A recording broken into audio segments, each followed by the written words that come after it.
I get a lot of questions sometimes, like when people buy our meat, they're like, well, I opened it up and it's not red. Why isn't it red? And the reason is because the only way to keep it red is they pump gases into the packaging that artificially create a red color. So the meat naturally is never that red. When you cut it and it's first exposed to oxygen momentarily, it will bloom, it's called. It'll redden up just a little bit and then it'll instantly start to brown out unless you pump gases into the packaging for about 10 minutes and artificially create this like red pinkish color. So we get that question a lot. And it's like, they're like, your meat's not fresh because it's brown. It's like, well, actually it's way fresher. Our meat is brown because 5 minutes later it turns to that brown color and then we flash freeze it. So you're like eating meat that's like metabolic, 5 minutes old versus that red fresh meat in the grocery store might be a month old and it's sat like that, but they're using artificial gases in that packaging to create a color that's completely unnatural. So how would people know if is there anything on a package that someone... Oh no, they don't have to declare it. If your packaged meat looks bright red, then it is filled with artificial gases to create that. Meat doesn't look like that. But like no one knows that. Looks bright red and juicy, but this piece of meat is not safe to eat. Fresh meat is a lie.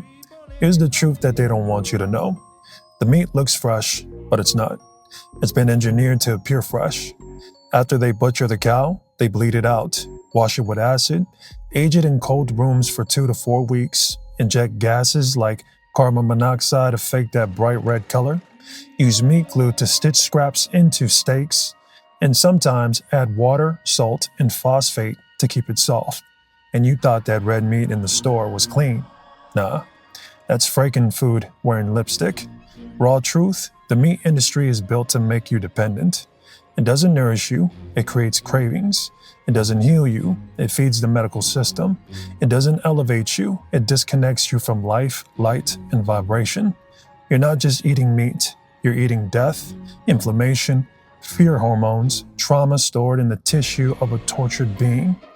Eat to live, not to die. When you eat fruits and herbs, you're eating sunlight, bioelectricity, cellular hydration, divine intelligence coded in nature.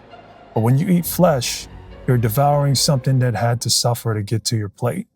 Time to detox the system, rewire your cravings, return to your original design. The matrix runs on meat, meds, and manipulation. But we eat light now, and the light don't lie.